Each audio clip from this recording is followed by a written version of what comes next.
All right, everybody. It is upon us. Eastern Conference Finals, Game 2 tonight at the TD Garden. Celtics have a 1-0 lead. We've got a GWE preview coming up for you. It's a Thursday live stream. You guys know the deal. Come on in, drop your questions in the chat, and let's lock in.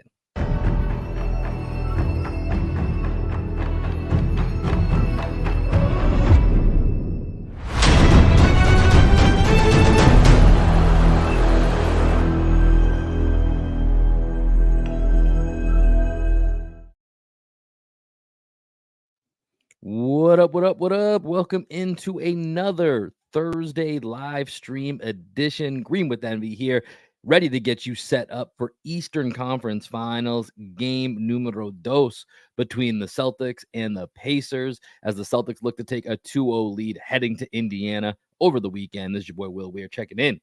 How you doing? How you living? Joining me today to get you set up with everything you need to know for game 2. It's my best friend, co-host, and the coach of our podcast, the one and only Greg Manakis. How you chilling today, my guy? I'm chilling. I'm chilling, man. Been a pretty crazy work week for me, honestly. So with our men's league team, also another championship. I think we're like 36-0 in our last 36 games. Some absolute bananas. Yeah. But I didn't get a chance Not to brag or nothing. Not just to brag saying, or anything. Just saying.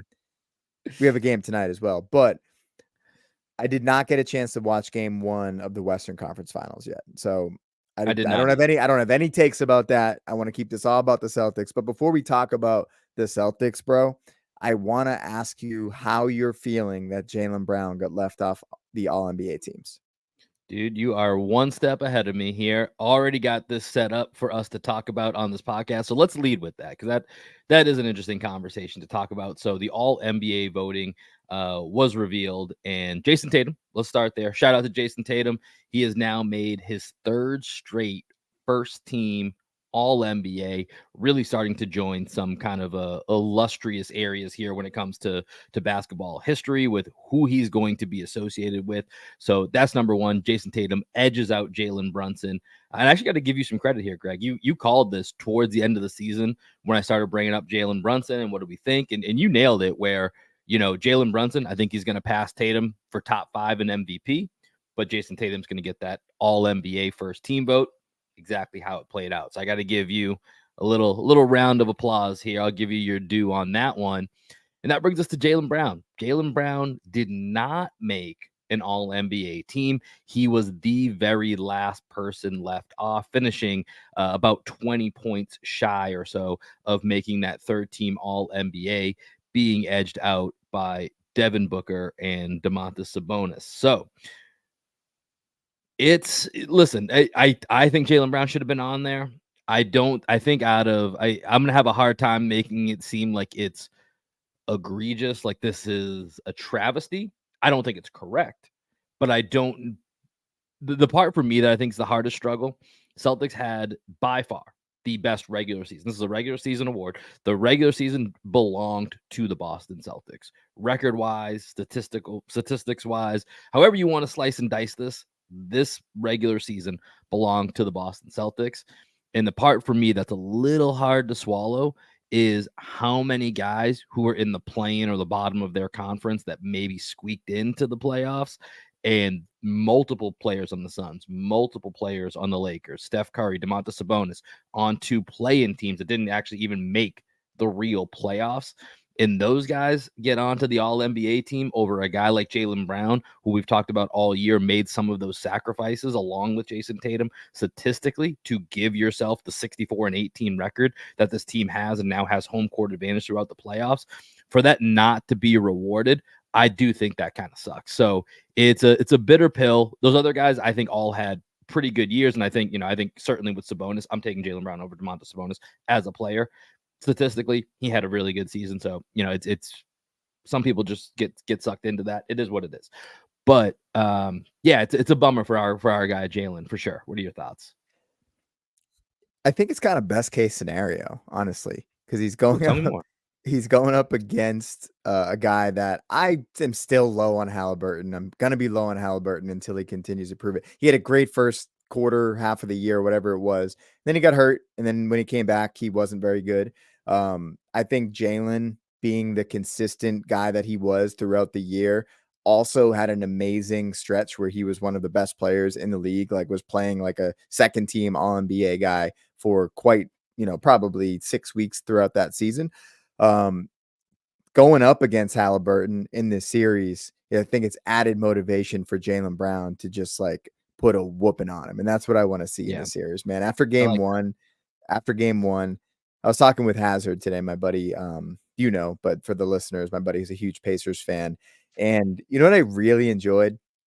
We were talking some shit to each other today in the office where I was kind of getting heated a little bit, just like, I fucking hate Halliburton. Like, he's my least favorite player to watch. He's such a front runner. By the way, for the Knicks fans in our lives, this is what they communicated to us upon the Knicks losing to the Pacers in Game 7 was I didn't realize it until I started seeing it a little bit more on Twitter after that series ended, how Halliburton has become kind of public enemy number one, except he gets far less respect than a guy like Trae Young, which is really funny to see because he is that front runner, as our other Knicks friend had called him last night to us. Yeah, but going back to Jalen, it stinks for him that he didn't make it. He didn't get all NBA defense, even though he was playing like it throughout the year. He doesn't make an all NBA team, but he already got his contract. He got his money. It's not going to hurt him in the long term. So I think since he got his money last year, made all NBA last year, where like maybe last year was the year. I know a lot of people got hurt. That's probably why he ended up making it. Like he was probably going to make all NBA one of these 2 years. So he got one. I think with this series in particular, I'm really excited to see how Jalen responds. He responded in game 1 with his best defensive game of the year. And then maybe game 2, we see otherworldly Jaylen Brown performance where he's just completely locked in and is looking at Tyrese Halliburton the whole game like, bro, you took my spot. I'm going to make you pay for it. Yeah, because this certainly feels like a matchup where, from the offensive side, Jaylen Brown can use his physicality to really make some statements in this series. There's a lot of matchups that he can find himself in where, and even if you watch game 1, I was rewatching some of, Jalen's just the shots that he made. He was 10 to 20 from the field. And some of them he's just putting his shoulder in and then just getting enough space to put up a jump shot from, 15 feet away or whatever it might be. And so I wonder if we see a little bit more of that Jalen bully ball, which we certainly saw a lot of, especially if you go back to the Miami series. There was a lot of that against Tyler Hero. So I wonder if he gets Nembhard, if he gets Halliburton on him, if he gets TJ McConnell, do we just see Jalen go, you kidding me? All right, let me put my shoulder down. I'm getting a couple points here.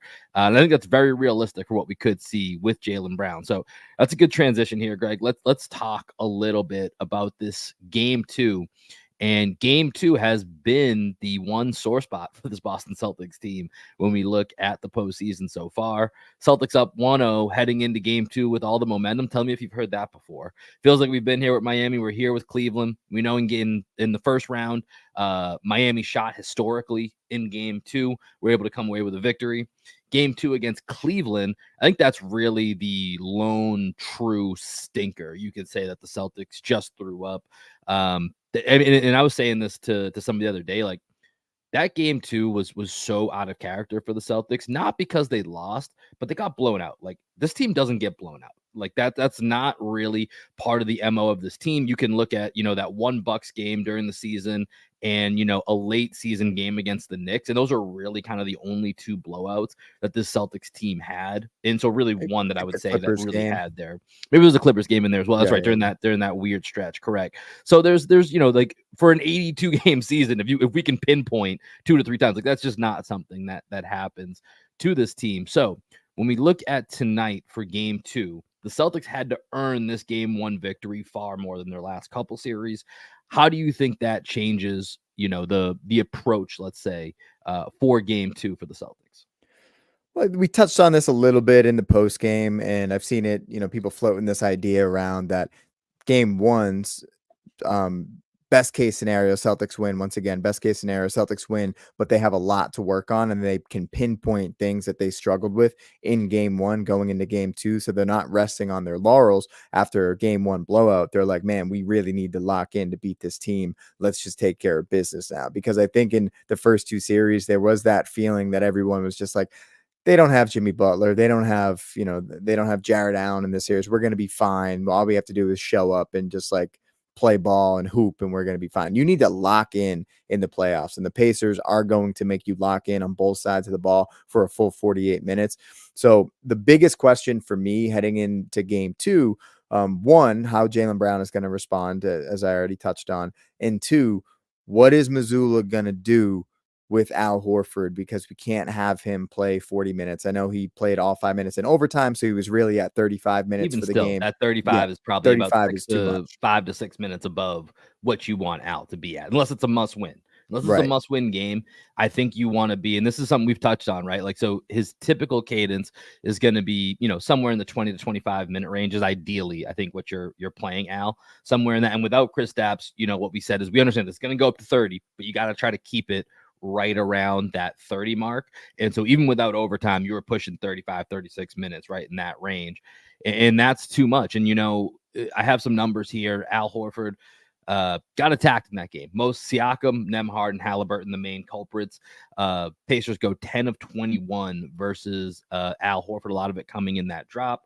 Whether it was Halliburton or Miles Turner shooting threes, or you look at Nembhard and Siakam kind of working their magic more in the mid-range game against Al. It's been tough matchups. Al got some pretty good contests on some of those, but it's a little bit like what we talked about with Donovan Mitchell in the last series. And Donovan Mitchell's obviously in a different stratosphere than some of these guys that we're talking about. But this is where Missoula needs to find an answer more than just saying, I'm sticking to my guns, right? And it's part of it's not just about getting the win that night. It's about getting the win long-term in the series and long-term in the finals, because that's where you're going to start to see, oh, hey, cool. Maybe we beat the Pacers in 5 games, but if Al Horford's averaging 38 minutes per game and it turns out Kristaps either isn't able to come back in the way that we hope, or he comes back and ends up back out again, I mean, that's entirely reasonable to think that might happen.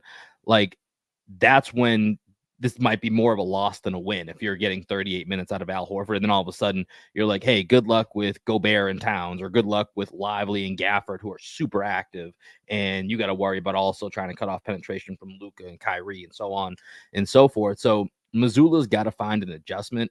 We know that he's been reluctant to play Brissett, even though we've talked about this as a potential option, whether that's, going to kind of a small ball 5 with him and Tatum or whatever that might look like. An important note on this, Tillman, who was out game 1, is listed as active for tonight. Oh, So it nice. does appear I was actually that just he's going to ask you back that. with the team. Yeah, so that is something to look for. So what do you think? What do you think Missoula will do? And then, or what do you want Missoula to do? And then what do you think he'll do? Because I think those are going to be 2 different things based on, what we've been talking about for the last couple of weeks. It's a great question. What do I want him to do? I want him to play Brissett or Tillman. I'd be okay with either one. We just can't put 35 minutes a night on Al Horford. It has to be 28 max, even with Porzingis out. I really don't think we should be playing Horford more than 28 minutes a game, because you have to trust that your team is going to be able to get through this series without overtaxing Al Horford. You have to trust in the top end talent that you have, that you don't have to rely on a 37, 38-year-old guy to anchor your defense when he's getting targeted, to your point that you made, that he's getting targeted relentlessly over and over. It's been happening in the past 2 series. And although the Pacers shot like astronomically good from the long 2 range in this game, the Celtics forced them into a lot of long 2s. They still were getting shots that they were comfortable taking. So although that percentage might come down a little bit, I think they shot something like 47% or something like that. You know what, Greg? I actually have this little graphic here because I thought Oh, this was okay. interesting to look at. Here's the Pacers shot zone from game 1. Tell me what you think this feels like when you when you look at this graphic. It's a whole lot of green on there. Lot of green Yeah, in man. the shot zone chart. So other than the corners, it looked like it was a pretty good shooting night for the Indiana Pacers They from killed us in the basically paint. everywhere. They killed us in Yeah. the paint and in transition. Yeah, I would say, with we're going back to your original question about what I think Missoula's going to do. he's shown us what he's going to do, right? He's probably not going to play Brissett. He's probably not going to play Tillman. If anything, he's going to rely a little bit more on Luke Cornett. I think you'll probably see a little bit more of that zone, maybe even earlier in the game, maybe even with Horford on the court. Like maybe they go to that zone with Drew playing free safety in the middle there just to try and throw them out of their rhythm. I think that's such an important thing that the Celtics went to in game 3. I mean, in the third quarter of game 1, apologies, where in the third quarter, I thought the zone worked really well for a quick stretch. And it looked like the Pacers didn't really know how to handle it. We went away from that zone pretty quickly. I think what's interesting about the zone is that it's kind of amorphous, where it's like it almost seemed like we were playing a zone, like a matchup zone, until the last 5 seconds of the shot clock, and then it was just pure man-to-man. So like I don't even think the announcers realized that we were playing a zone for most, for most of the times that we were actually in a zone. So I would like to see that just a little bit more frequently in this game if our man-to-man defense doesn't work out. I still think we should start the game the same way that we've been starting games. If it's switch everything or just like a mid-level drop with Horford, I think that should be fine to start the game, but be ready to pivot pretty quickly. And I also want to see Jaylen Brown on Pascal Siakam. Yeah, I mean, I think that Pascal Siakam matchup, you called that out. Like, I think honestly, either of the Jays should just always have the Pascal Siakam assignment, because if you're looking at how Indiana can, they need Halliburton and Siakam to be special or close to special. They can't have off nights. Like Siakam and Halliburton cannot have off nights in this series. And if you can take out Siakam with one of the Jays at each time, like I think that should be a top priority for this team to make sure but one of them on them. In the first game, they started with Tatum on Siakam, but then Turner was so good in the first half that they switched and put Tatum on Turner in the second half. And they ended up putting Horford on Siakam because Turner was so good. And we shut off the Miles Turner well pretty quickly, right, with Tatum on him. And takes away that pick and roll, allows you to switch that. So it's just something to think about. I definitely think it should be one of the Jays on Siakam. I think Jaylen just guards Siakam better than anybody. Tatum can kind of get bullied by Siakam a little bit, even though Tatum's so big and so strong. Mm-hmm. He doesn't really hold his ground well as a defender. Jaylen's one of those guys that he's just like kind of got the brute strength, where Tatum has a little bit more of the beach muscle body. So I think Jaylen he's got the Ken body. Yeah, he uses that strength a little bit more functionally. So I would like to see him guard Siakam, and he's proven in the past that he can shut him down. He proved it at the end of game 1 too. Yeah, another quick point just on the hot shooting that we're getting from the Indiana Pacers, which I think is a carryover from game 7, in which they set records at Madison Square Garden. But basically they went with an 8-man rotation. So not really counting Isaiah Jackson's 3 minutes and 60 seconds. They basically had an 8-man rotation. Of that 8-man rotation, 7 of them shot 45% or better. Little caveat, Tyrese Halliburton was 44.4, but let's basically round that up to 45%. Everybody shot above 45% in that game from the field. So, just for perspective from the Celtics, 3 of the Celtics 8 guys in their man rotation shot under 45%. So, and the Celtics didn't shoot bad in that game, right? The Celtics had good shooting numbers, or relatively good, solid shooting numbers in this game, but it was another level from the Pacers. And I think, one thing that really stood out in game 1 is that if there is an advantage for the Pacers, it's their ability to force the pace, right? To play with the way that they want to do. And this is something that goes back, because once again, we're hopping on themes that we've seen before, where I've said the Celtics can kind of, their versatility is their identity. So the Celtics, they want to play fast, and they should play quicker than they do at times.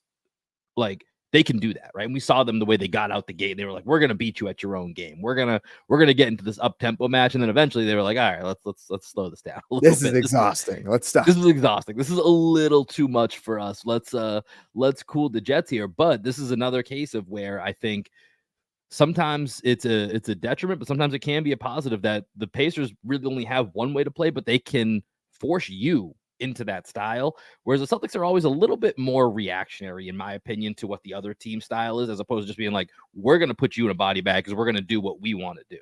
They don't really do that, and that is sometimes an issue. So when you look at game 2, what are the keys to trying to control the Indiana pace so that it is manageable for the Celtics so they can kind of pick their spots of when they try to match up with it?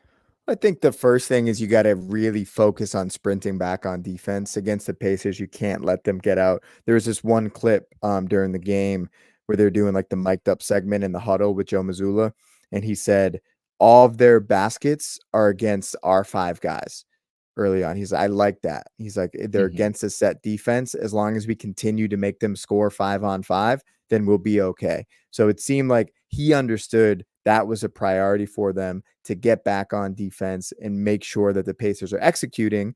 But the Pacers execute really well, even in the half court, because there's tempo and pace, right? So like the tempo of the game, just being able to play fast or whatever. And then the pace of the game, also just like making quick reads and being in that 0.5 offense, read and react offense that they're in. So I think with the Pacers, what you really have to do is run opportunistically off of turnovers. We first forced 21 turnovers in game 1, but like don't necessarily get into a track meet with them, because if you execute and you grind them down and make them play physical defense, then that's going to wear on their legs on the offensive side of the ball. And it's going to take away their confidence as well. Going back to the Jaylen Brown being able to bully ball them. Jason Tatum can bully ball them. Jrue Holiday, I think this is the team that he dropped 50 on either last year or the year before. I'm impressed you knew that. I actually was going to bring that up as a trivia because I did not remember Jrue Holiday having 50 points.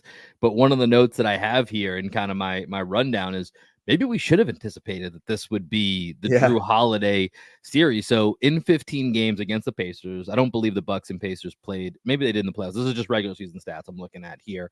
But since he came over to the Eastern Conference from his time in New Orleans, so since 2021, Holiday's averaged 21.9 rebounds in 15 games against the Pacers. You look through his game logs here, and it is just all him shooting the lights out, which also does include that 51-point masterpiece, which is just last season, which is crazy when, once again, we get back to when we're saying we're going to need Jrue Holiday is like, yeah, he just plays defense. Well, the dude dropped 51 points in a game just last season. Like, the guy can clearly do more than that. And maybe this Indiana team is what we kind of needed to unleash Jrue Holiday, because he appears to be very, very comfortable against this team. Yeah, they don't have the physicality to deal with any of the Jays. I guess we're throwing Jrue in with the Jays, right? It starts with the J. I think they are too physical. They're too strong. They're too grown men for what the Pacers can offer. I think the Pacers adding Siakam was big for them just to get another lengthy, versatile defender there. But it's Nesmith. Nembhard he's put on a little bit of muscle since he came out of college, but he's still a little bit undersized as a defender. And Halliburton, McConnell, they're tough, but they're pretty easy to take into the post, especially Halliburton. So like going back to what I was talking about earlier, I think the Celtics need to bully the Pacers, because if they bully the Pacers, I think you're going to see that wear on their face throughout the game. Very similar to how the Mavs treated Chet Holmgren, right? Where it was like the long game. They just punished him inside, and early in the game, maybe he's able to do a good job and hold up well. But by the fourth quarter, you're just like, God damn, like they're still just banging in my chest every play. Like, this kind of sucks. And I think that's what we should do to Halliburton, because he's so skinny. Yeah, and I think one of the things that's interesting for the Celtics here, as we kind of go back to that pace question, I think it was when we had Steve Jones on from the Dunker Spot, where we talked a little bit about like personal pace. Like, pace isn't just necessarily, the tempo that gets measured on, in NBA statistics. Like, I think there's and this is something I think is very true of the Celtics half court offense, is that there is a certain pace that they play at within the half court that I know I'm like, all right, this is when this team is clicking. And there's other times where you see dribble, no one's moving, and it just drives us crazy. And so one of the things that early on the Celtics did very well, and specifically Jason Tatum, and I have two clips here that I want to go to that I think worked really well, was them getting set up in the half court offense. And then when Jason Tatum got a mismatch, it was a quick decision. It wasn't him dribbling, probing, not even probing, just like kind of waiting for something to happen, but just going. So I have two examples of this that I want to highlight here. So let's start with this first. Some pressure defense. They've done a lot of full court defense, certainly in the second round against the Knicks. Tatum goes inside, switches to the left hand. Gorgeous move from Jason Tatum. So that's the first one. Let me play this. Let me just play both of them here at the same time. Then we can talk about it. Some pressure defense. They've done a lot of full court defense, certainly in the second round against the Knicks. That was the same clip. Let me play this. Yeah. Some pressure defense. They've done a lot of full court defense. Some pressure defense. They've done a lot of full. Apparently, I saved the same clip twice. So we're only going to do. Really liked the play. Yeah. So apparently, I only have one clip in there, but there was another one where he has Obi Toppin on the right wing, gets it, faces up, spins baseline to the for a dunk on the right hand side. But those really stood out to me early on in that game one of like, yes, this is what I have been waiting for. Like, don't get the ball and then back TJ McConnell down with 5 dribbles in the middle of the court, give people time to help, like just get it go. And especially when Tatum's going downhill, just good things happen, because even if they do come with that double, I think he's becoming such a better passer. He'll find a way to make that next pass, whether it's a skip pass or whether it's the, simple pass to get to the skip pass, depending on the angle. But I wanted to highlight, obviously, that one play against TJ McConnell, because I did think that that's an example for me of when the Celtics play with good pace in the half court, not just getting out in transition and running. Yeah, just making quick decisions, right? And the Celtics went to that 2-man game with Derek White and Jason Tatum a lot, because Tatum is such a good screener, and he does a good job of rolling into the switching defender so that he can get to the nail. And if you watch that play, Obi Toppin is kind of like on the block because Jaylen Brown's in the corner. He's there in help, but he doesn't actually commit to the help. Miles Turner is able to step up because Luke Cornett's in the dunker spot, but he steps up too far, anticipating Tatum going to his right hand. Tatum just slithers by to his left. But we have options there, right? If Obi Toppin slides over, that's an easy pass, strong side corner. You never want to leave strong side corner. And then if Turner takes away Tatum a little bit higher, that's a lob pass over the top to Cornette in the dunker spot, right? And can you play that one more time? I want to see what happened on the other side of the court. Did you not get a good view of it? Well, I saw the first screen 5 times. All right, let's get the whole thing again. Some pressure defense. They've done a lot of full court defense, certainly in the second round against the Knicks. Tatum goes inside, switches to the left hand. Gorgeous move from Jason Tatum.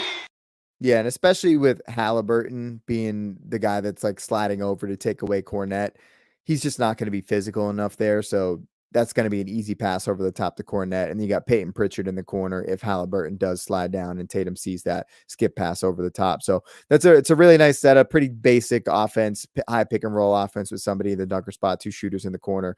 But it's a kind of almost like cliche, like things become cliche, but there's a lot of truth to them. Because, and that's why they end up becoming cliche. Right. But like with the high pick and roll, there's just not much you can do if you have somebody like Tatum who can slip out of those screens early and just attack downhill without letting the defense get set and get into his rhythm dribble package. Because we all know Tatum can do that, dribble, shoot a step back 3, but he's the best version of himself when he realizes he can get downhill completely at will. I really think he can score a layup 75% of the time if he commits to it in this series, and he should average 10 free throws a game. Yeah, I mean, and I think this is the point of how many guards the Pacers play, or how many undersized players they have. When you look at Ben Shepherd, TJ McConnell, Tyrese Halliburton, Andrew Nembhard, Aaron Nesmith, that's 5 of their main 8 guys that they're playing right now that you could put in that scenario that we just watched, right? Like all of those guys could be exposed by Jason or Jalen, I think, in those spots in different ways. And so that's got to be an area, like we said, the Celtics need to take advantage of. I almost mentioned this the other night when we were looking at the box score after game 1. For some reason, 2 of 8 from 3 is just becoming the new Jason Tatum. He's done it in 3 of the last 4 games where he's been 2 of 8 from 3. I knew it looked familiar, but I just didn't have the time to look it up. As I'm looking at some of his game logs here, 2 of 8 has been him. He's going to break out at some point in these playoffs. He's going to have a couple game stretch where he's like 5 for 8. So, and that's why it's hard to complain about, some of the 3-point shots. I really have felt like over the last year or two, I wish a little bit more of Jason Tatum's shot profile was closer to someone like Devin Booker. They have different games, but I like that Devin Booker averages 5 to 6 threes a game. Like I think Jason Tatum would be better for his game, for his efficiencies, if he were closer to that 5 to 6 range of threes per game, and instead was doing exactly what we talked about, just getting downhill or getting into the mid-range, because he can cause so many mismatches. He's so creative now. He's gotten so much more creative in that spot. I think it opens up more opportunities, but it's just something that isn't always necessarily at the forefront of his game, which is sometimes frustrating. And I don't know that I felt that way a ton this last game, but overall, I do think that's something that I wish I could get out of Tatum, is a little less of the 3-point volume, because it's always about 2 to 3 of those per game. You're like, did we need that? I don't think so. Then we could have got something better. But superstar tax. Yeah, like did you see the perk bullshit that came out the other No, I didn't, because when I see perk is on ESPN, I don't click on the clip. Yeah, I don't the clip was. Click on clickbait.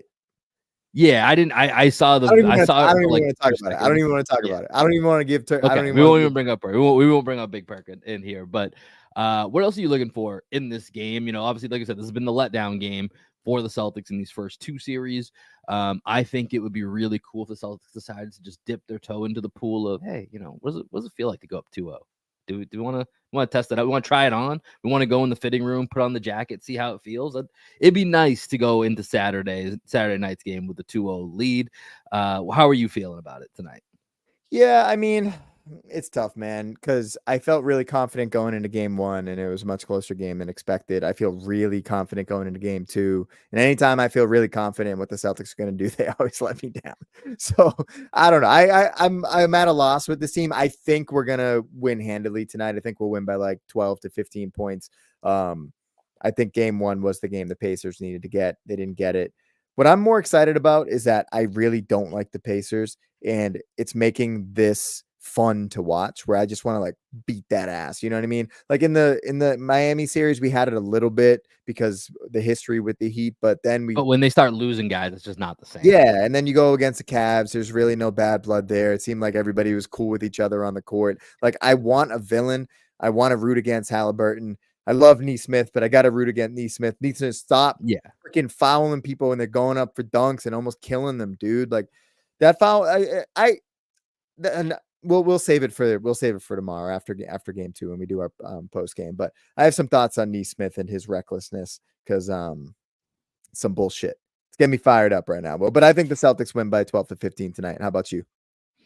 Yeah, I mean, honestly, I think it gets to somewhere in that range of double digits, but I think it's going to be kind of back and forth for 2.5 to 3 quarters, and then there's going to be some separation put in. So I think it's going to be one of those games where it might end up 12 to 15, but that's probably not representative of what the game actually was, if that makes sense.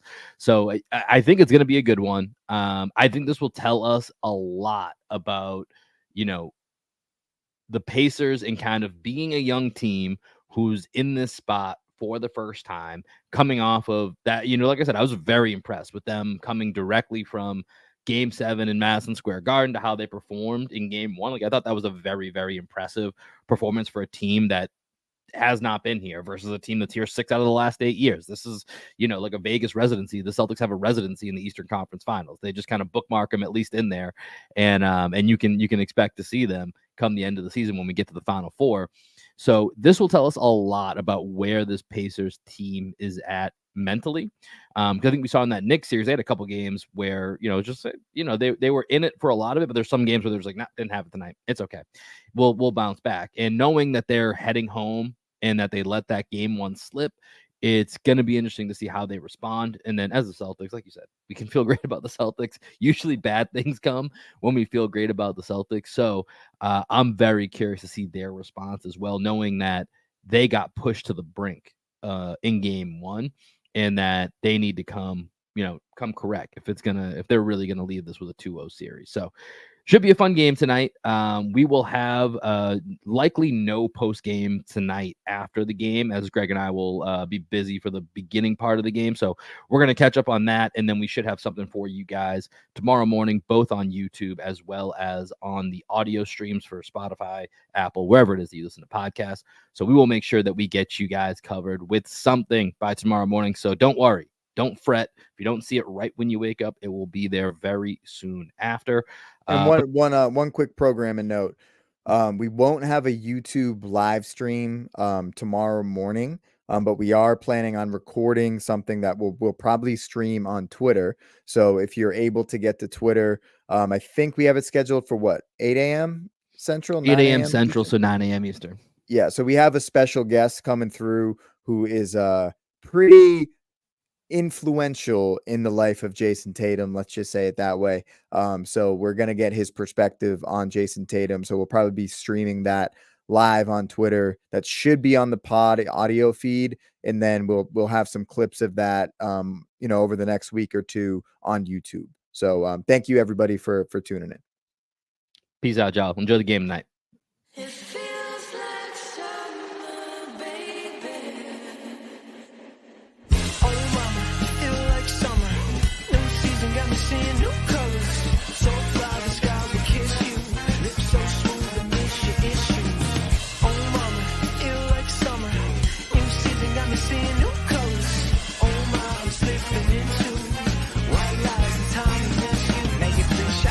That you chase with the Croy. You're looking at me while you're making that noise. I've been trying to stay